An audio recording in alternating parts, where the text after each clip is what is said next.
Olá pessoal, meu nome é Gustavo e hoje vou estar ministrando para vocês a última aula de lógica de programação. Nessa videoaula número 4, vamos aprender um pouco mais sobre as duas estruturas de controle no PHP, while e for. Então, basicamente, as duas condições, ou as duas estruturas, while e for, são exemplos de estruturas de controle repetitivas no PHP. Nelas são realizados processos que, enquanto forem verdadeiros, alguma coisa vai acontecer no programa. Vamos começar pelo while. Traduzido, ele significa enquanto. Ou seja, enquanto estiver realizando uma condição e ela for verdadeira, o loop ou o programa vai continuar realizando aquela ação que estiver dentro das condições. Para ficar mais fácil, vamos ver esse exemplo. Enquanto a condição for verdadeira, a instrução 1 e 2 vão ser realizadas. Enquanto essa instrução for verdadeira, essa condição for verdadeira, vamos continuar. No momento que ela se torna falsa, o loop para e o programa prossegue. Interessante notar, coloquei aqui uma nota, que tanto no PHP como tanto no while como no for, vamos usar muito esse símbolo, a variável mais. Pode ser qualquer variável, i, x, y, mas quando colocamos esse sinal de mais na frente, significa que a variável vai acrescentar 1 ao seu valor. Ou seja, se a variável valia 1, ela passa a valer 2. Se valia 4, passa a valer 5 e assim por diante. Para ficar mais claro, então, vamos fazer um exercício. Nós vamos fazer um programa que leia números do teclado que o usuário digitar até que ele aperte o 0. Em seguida, vamos imprimir ou vamos mostrar a soma de todos os números que foram lidos. Por isso, vamos para o Eclipse fazer esse programinha. Então, como vemos aqui, vamos ler o número do teclado até que um 0 seja lido. Em seguida, vamos imprimir a soma dos números. Então, para pedir que o usuário imprima ou digite um número, vamos colocar print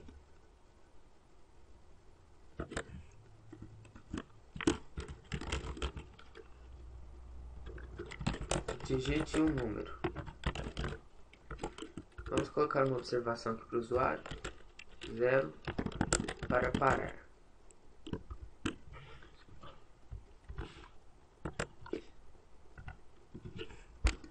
Então vamos criar uma variável x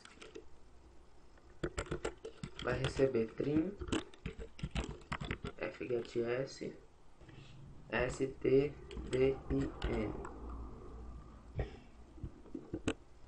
Pronto, o usuário digitou o número, vamos salvar ele na memória.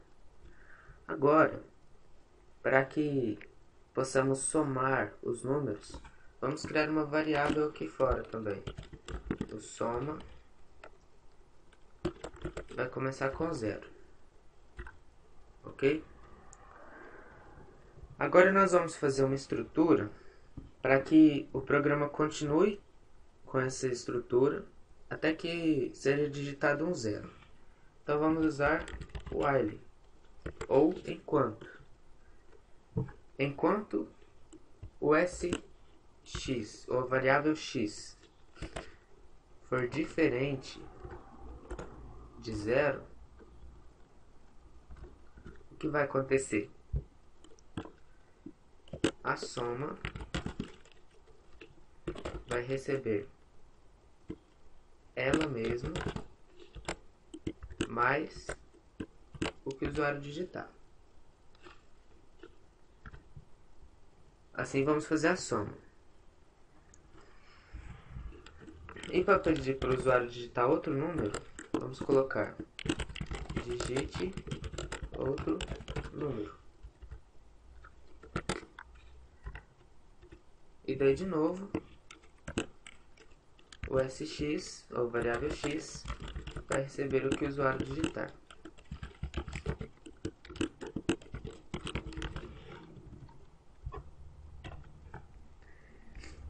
Assim nosso for fica pronto. Então, com essa estrutura aqui, o usuário vai digitar o número e vai ficar salvo na memória x, na variável x, desculpa. E essa variável soma, começando com 0, vai somar ela mesma e o x enquanto o usuário não digitar um 0. E o programa vai ficar pedindo para ele digitar outro número, até que ele digite um 0. Por fim, vamos mostrar a soma de tudo. A soma dos números é, colocamos ponto sum. Bem simples esse programa. Vamos rodar aqui para ver como funciona.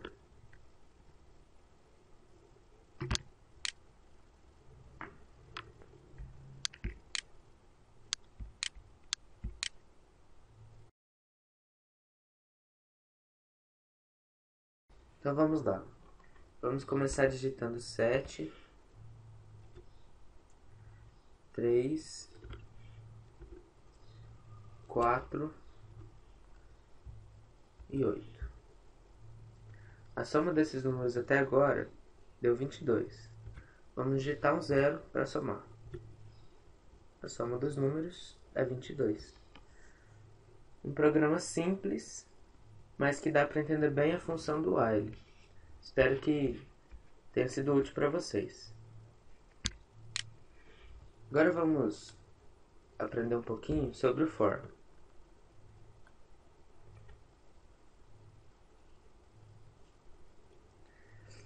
O for, diferente do while, não possui apenas uma instrução, possui três condições. Como podemos ver aqui, todas elas separadas por ponto e vírgula. E depois, abre chaves, as instruções que você quiser. Vamos analisar. Essa primeira, aqui representada por a variável i igual a 0, ela só vale pela primeira vez que o for foi iniciado. Quando isso acontecer, ele vai estabelecer o valor que você quiser aqui para essa variável. Nesse caso, a i está recebendo 0. O segundo funciona como while, ou seja, enquanto i for menor que outra variável que você já tenha colocado, nesse caso eu usei n, mas no exemplo que a gente usou poderia ser x. Enquanto ela for menor, o programa vai continuar rodando. E por último, essa i++, como eu já expliquei, vai somar uma unidade ao final da leitura do for. Nesse caso, o i valendo 0, quando chegasse aqui valeria 1, 2, 3 e assim por diante. Vamos fazer um exercício que eu acho que vai ficar mais claro para vocês. Vamos fazer um programa que vai ler o número inteiro x. Daí vamos mostrar a tabuada de multiplicação de 1 a 10. Olha só como isso ficaria no PHP.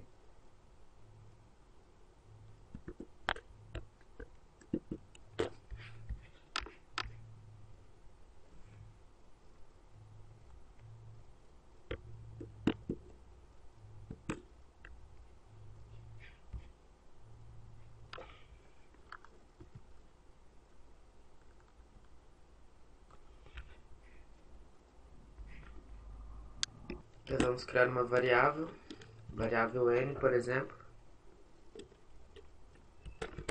vai receber trim, fgetS, stdin.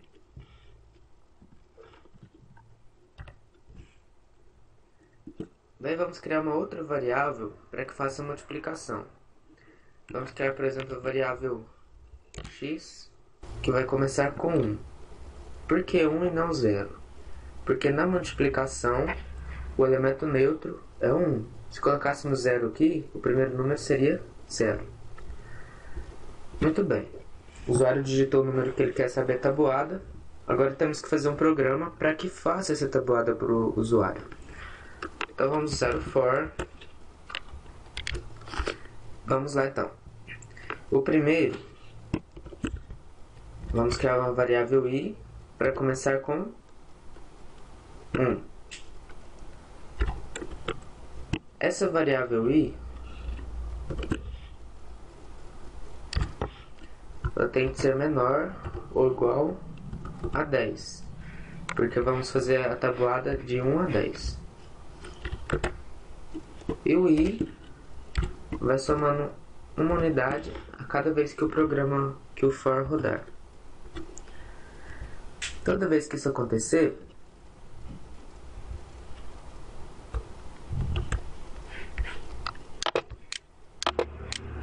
temos que fazer a multiplicação. Daí vamos fazer assim: o SX,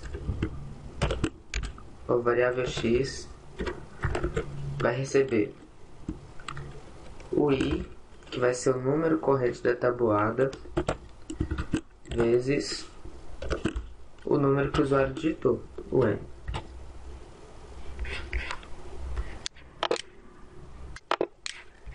E por fim, vamos mostrar ao usuário qual é a tabuada. Então vamos colocar print. Vamos pôr um barra n para ficar mais organizado. A variável i vai mostrar qual é o número que está multiplicando aquilo que ele quer que apareça a multiplicação, vezes o n que ele colocou, é igual a variável x, que é responsável por fazer a multiplicação para nós. Depois disso, vamos fechar o programa e vamos ver como é que ficou.